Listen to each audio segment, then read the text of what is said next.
Hey guys, welcome back to Musab's Creative Toolkit. Yes, free. That is what we do here, and we never break that promise. What you are about to see is Cinema 4D running live on my Mac right now. Fully working, no trial, no watermark. Proof on screen, let's go.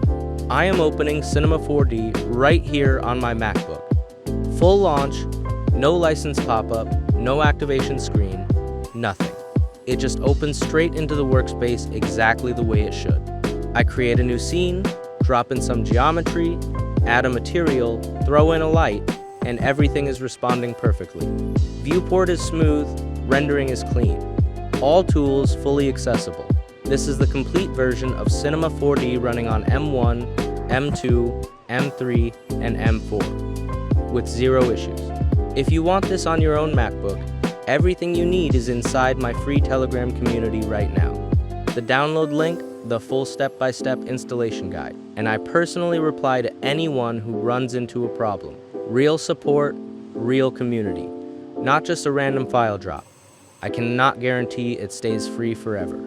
So if you want in, join now before anything changes.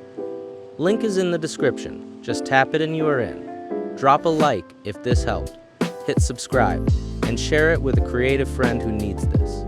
I will catch you in the next one. Thanks guys, peace.